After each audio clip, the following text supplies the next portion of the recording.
welcome back to Blackthorn Cottage. My name's Anna and I live here in Northumberland with my husband Johnny and my dog Frank, and I love to grow flowers. So I've been talking about flowers for a while now on Instagram, but at the end of the summer I decided to make some longer form videos here on YouTube all about setting up my floristry business, which is something I'm tentatively starting to do this year and hoping to really go for in 2026. So my first video was all about doing the flowers for my first wedding, which was for my friends Lucy and Dagan, and that was so much fun. It was full on. It was like it's really good it's easy to look back at things like that and be like, it was so lovely and we had the best time, and it was, and we did, but it was a really busy year up to the wedding in July. And then my second video was all about sweet peas, because that's probably my favourite flower to grow, and yeah, I just absolutely love them. So it was all my tips and tricks, and yeah, I talked about sweet peas so much in that video that someone commented, oh, it's really lovely and your flowers are great, but why do you only grow sweet peas? I was like, I do grow other flowers. But that video was just all about sweet peas. But I also made an autumnal arrangement and we did a trip to Scotland in that video as well. And I thought this month, because it's October 2025, and I thought what I would do in this month's video is talk about our wildflower meadow. So we've lived here for about 8 years and our garden is about an acre, and that's mostly divided between woodlands and then 2 patches of meadow. So we've got the bottom meadow and then we've got the top where we've put in cut flower beds. So that's gradually getting taken over, that top bit, by cut flowers and a few vegetables as well. So it's down the bottom of the garden where we're going to be mostly today.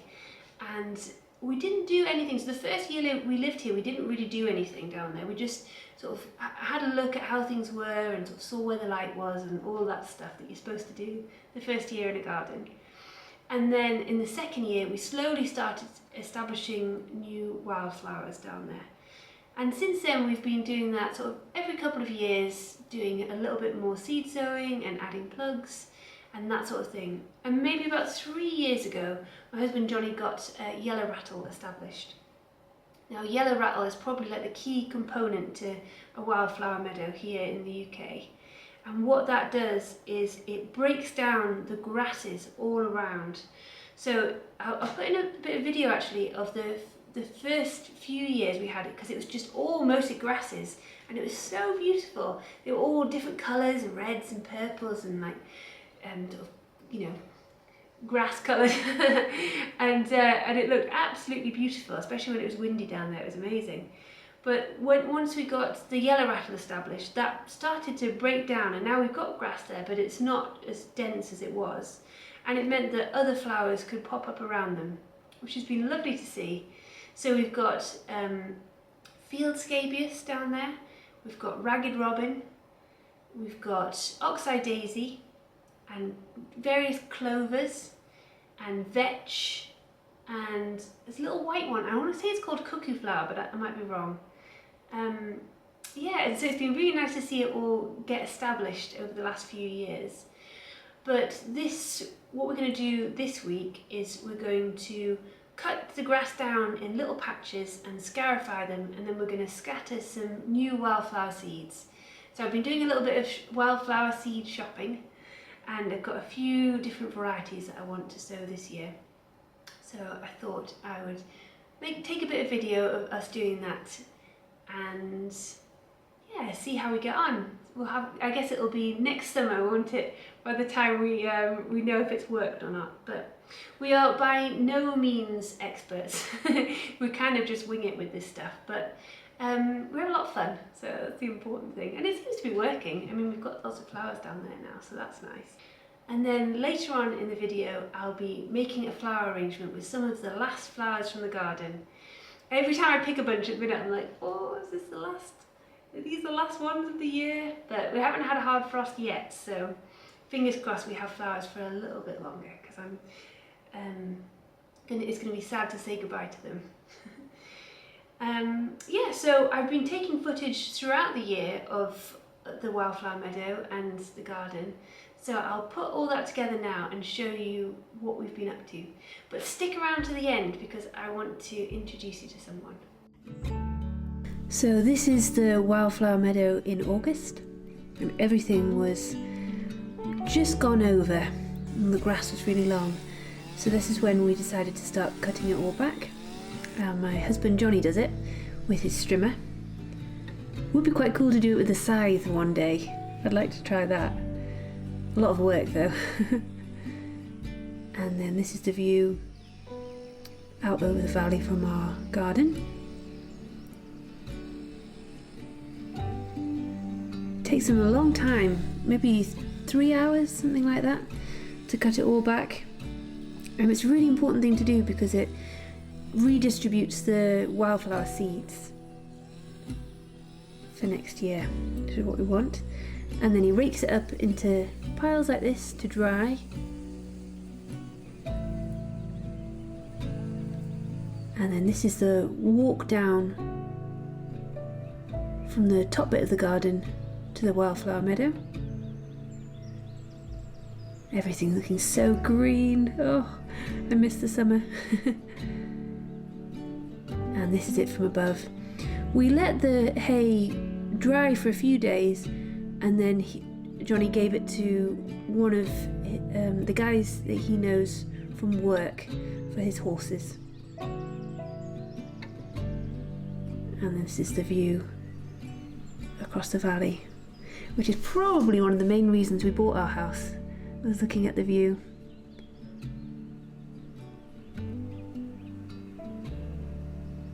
I love it down there. So I'm down the bottom of the garden, and I don't think I've actually been down here much in my videos so far. There was actually, in the very first video, there's a little bit of footage of me and Lucy coming down to cut branches when we were making the urns. So you'll have seen it then. But those clips that I just played were back in the summer. So in August, at the end of August, we cut the grass right down with a strimmer and then raked it up. And that just helps with keeping the meadow, establishing more wildflowers, spreading the seeds and things like that. It's really, really important to do. And then I ordered a lot of seeds from Naturescape, who are a really, really good wildflower company. And what I've got is I've got a lot of wild carrot, which I think what I'm going to do with this, because it's a bit late for sowing wild carrot now, is I might keep these for the spring and sow them as plug plants, and then sow these now, and then I'm just guaranteed to get some wild carrot, which would be nice. Also got quaking grass, which is a really, really beautiful grass. It's yeah, it's a perfect thing to have in a meadow because they just look so lovely in the breeze and really, really pretty. And I've got field scabious, which is one of my all-time favourite wildflowers, and cowslips, also very, very beautiful, and violas, wild violas, and violas, I don't know how to say that, and harebells. So yeah, a nice selection, and we really are not experts in this at all, so there might be people who know a lot more about sowing wildflower seeds who are like, don't sow cowslips now. Yeah, we'll see how it goes. But we've done quite well so far in a kind of winging it way with this wildflower meadow. So I'm happy to keep winging it. So I'm just in the greenhouse, and here are all the seeds, all mixed in together. They're beautiful. Just love seeds. They're so interesting. And Johnny, my husband, is getting the strimmer going, and I'm just going to mix in to this a load of compost. This also has vermiculite in it, which will be fine, I'm sure. I'm not an expert at this. Yeah, so I'll mix in a load of this, and then it just... Some things I've read online, this is just what you should do. I think it's because it'll stop and make it less easy for birds to just go through and eat all the seeds, which they are wont to do, aren't they? All right, let's go get sowing. So after Johnny trimmed patches of grass, really, really short, I just took a regular garden rake and just raked it really, really roughly to expose the soil. We did it once with a proper scarifier, which was a really handy thing to use, but we had to hire it because we don't own one, so I just used a rake this time, and I think it'll work just the same. It's quite a lot of effort though. And then we scattered the seeds on the bare earth, and then after that I like to stamp on them just to make sure that they're really pressed into the ground. What they do with a lot of wildflower meadows is put sheep in at the end of the season, and then the sheep will do that. They'll eat the grass and then walk all over it and then poo on the grass and it's a really good way of managing a wildflower meadow. We don't have sheep though, so we had to do it ourselves. So I'm just in my greenhouse having a look at all of my hardy annuals that I sowed last month. And yeah, I've been coming in not too often. One of the questions I saw a lot in the last video was people asking how often do you water them, and is your greenhouse heated, and those sorts of questions. And no, it's just a regular greenhouse, it's not a heated greenhouse. And my biggest piece of advice would probably be, which I forgot to say when I was talking about my top tips last month, I forgot to say, don't overwater them. I made that mistake last year, and it was the first time planting loads and loads of sweet peas. In the past I'd sown quite a few in the autumn, but not loads and loads. And then loads died and I couldn't work out why, and it was because I was watering like I would in the summer but in the autumn, and because of that loads of them rotted. So neglect, that's what I would say. Neglect your sweet peas, because in the winter they'll appreciate it. And the other question as well was quite a few people were saying, oh, I live in a much colder climate than the UK, can I do sweet peas in the autumn? And as far as I know, I think you can. I read this really interesting article by Roger Parsons, who's the king of the sweet peas. And he said, he's not the actual king of the sweet peas. He is retired this year, but he was the head of the Sweet Pea Society, and he had his own sweet pea company. And this really interesting article, if I can find it, I'll link it in the description. But in that, he talked about how he actively tries to get his sweet peas to get really cold. So sometimes he'll leave them out in the snow, or he puts them out and just leaves them for weeks outside in the winter. So I would say, I am not an expert, but do some research, because I think they'll probably be okay. If he's saying put them out in the snow,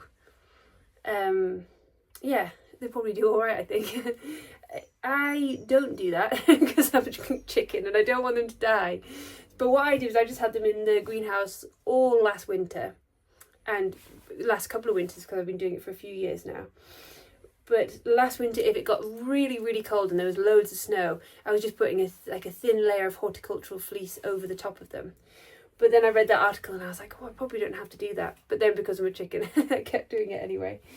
But anyway, yeah, I'll quickly show you how everything's looking in here. But yeah, it's pretty full at the minute. So here are all my sweet peas. I'm going to be doing another sowing before the winter, probably in the next week or so. So this is just the first sowing. But they're looking really healthy, I think. I'll come in a bit closer. You see, they're looking pretty good. Almost all of them have germinated. There's a couple that haven't come up yet. But they're still, if you have a look, there's still some that are just starting to poke their head through. So hopefully we'll have almost full germination on these, which would be great. And then under here, I've got all of my biennials. More biennials, Sweet Rocket and Sweet William, and then hardy annuals at the bottom. So I've got scabious, lots and lots of scabious. And then I think that's Amimagus. Oh no, Nigella. Sorry, Nigella. And then you Amimagus? Yes, Amimagus. And oh, Viola Brushstroke is my favourite. More scabious there. And then here we've got phlox, which are very cute, which I found out after sowing that you probably shouldn't sow them as an autumn sown hardy annual. So we'll see if these guys survive. They're looking pretty good. I hope they survive. And then wild carrot, absolutely love. So good in arrangements. And more phlox. And these ones I've been covering with plastic covers, so I'm hoping that'll help them survive the cold. And then more scabious, got loads of scabious for next year. More wild carrot, but this one's the red one, I think. And then, silene. I never had to say this. Bladder campion. I said it to someone who knows more about flowers than me in the summer, and they laughed at my pronunciation. So it's either silene or silena. I don't know. I was calling it something completely different, and they laughed at me in a nice way. And calendula as well, and then the rest are just the biennials. We still haven't had a first hard frost, which, you know, it's at the middle of October now. I would have expected there to be a hard frost by now, so hopefully we'll get one soon. Because although, you know, I don't like cold weather at all, I'm definitely like a warm weather person. But you really do need those hard frosts and periods of cold to kill off the bacteria and things like that. Anyway, see you in a little bit.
So it's the middle of October and I am back in my makeshift flower studio, which is slowly getting filled up with all sorts of things as we've started renovating the upstairs of our house, which is really exciting because it means we're going to have a bedroom again. At the minute we sleep in our sitting room, which has been fine, but it's going to be very nice to have a bedroom again. And so slowly things from the upstairs that were just in big piles upstairs are now starting to creep into here, which is quite good timing really, because it is getting colder, so I'm not going to be able to use this space through the winter anyway. I picked some lovely things yesterday in all the beautiful colours that are around at the minute. So I've got Achillea, which are one of my absolute favourites, and I've got some really beautiful dahlias, and some cosmos, and some scabious, and some chocolate cosmos, and I think that might be everything. Oh, there's one little phlox. So what I like to do is pop all the flowers down like this in their different categories. So focal flowers, supporting flowers, foliage or filler flowers, and then I take one stem like this bit of Achillea, and then the dahlia I'm just putting it on an angle like that, put it across diagonally and then twist it. And then you keep doing that, keep adding them at different heights, put it diagonal and then twist. Oh, I just love Achillea. I'm going to grow so much of it next year. So diagonal and then twist. And what happens is you start with it sort of between your fingers, and then gradually it just comes into your hand, and you sort of use your hand as a vase after that, and you can add them in at different heights and keep twisting it until you find where there's gaps. And then looking in a mirror, that's why I brought this mirror down there, so I can always be looking in the mirror. I look very serious when I make arrangements. And then keep checking, seeing how it looks, making sure it's all balanced. It's very easy to miss things and have too much in one area. And what I like to do is have lighter things like this scabious just dancing out the top. And then it just adds movement to an arrangement. And there it is. All the lovely autumnal colours. And I just made this one for myself and just popped it in a vase in the house.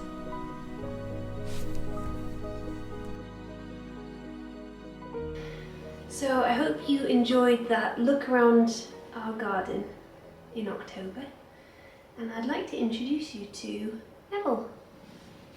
This is our puppy, Neville, and if you follow me on Instagram you'll have probably seen lots of pictures and videos of him by now, because we've had him, it's the beginning of November now, we've had him for a few weeks. He's 10 weeks old and he's a Bedlington Whippet, just like our dog Frank, but he's got a little bit more Whippet in him than Frank does, so he looks a little bit different. But he's a really good boy. I mean, he is like mad. That's the thing you totally forget about with puppies. You think like, because especially if you've got an older dog like we do, you think, oh, yeah, it's just easy. Dogs are so easy. Frank just sleeps all day, it'll be fine. And you forget how completely wild puppies are. But he's also very cuddly and sweet. So yeah, it's been a busy few weeks. I've also been going to pottery classes. I think I was chatting about it a little bit last month, and really enjoying that. My plan is to get good enough to make flower bowls. So I've been most for doing my bowl arrangements in. So I've been mostly just practicing bowls every week, and I'm not keeping a lot of them because I don't want like a cupboard just full of wonky bowls. But when I make one that I really like, then I keep that and trim that the next week, and I'm really, really enjoying it. Because it's just 2 hours a week, it's quite slow progress, you know, because when it gets to the end of the 2 hours, you feel like you're just getting into it and then the session's over. So yeah, one day I'd really like to have my own wheel so I can make things here, but don't have the space at the minute. But hopefully next year we're planning on making a mega shed, what we're calling the mega shed, in the garden, to have a little floristry studio and a little pottery studio. But yeah, we need to finish renovating our house first. I thought I would end this video with some footage of Neville's first few weeks living here at Blackthorn Cottage. So thank you so much for watching. I really appreciate everyone who's commented and subscribed and just generally supported me here on YouTube. It's really, really lovely. And next month there's going to be less flowers, so that's going to be a good challenge for trying to do an arrangement next month. But yeah, I'm up to the challenge. I've got a few other nice things planned as well. And you'll see a little bit more of Neville and Frank too. So thanks so much, and I'll see you next time. Bye. So this was the journey back with Neville, and his first day at our house. He was so timid. Slept a lot as well. Been having some good walks around the garden. Frank just pretty much ignored him for 2 weeks. A lot of naps. It's been so nice. And this is him and Frank slowly starting to be friendly. Frank's a bit more interested at this point. I think this sums up his personality quite well. He's totally mad. But then he also does spend a lot of time asleep like this. It's a good combination. Mad and lazy. That's what I like. Neville, what's And we this? spend a lot of time down in the Wildflower meadow.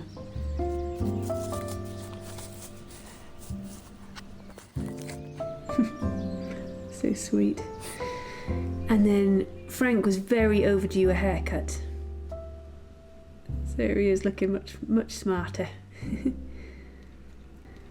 Thanks so much for watching, and I'll see you next time.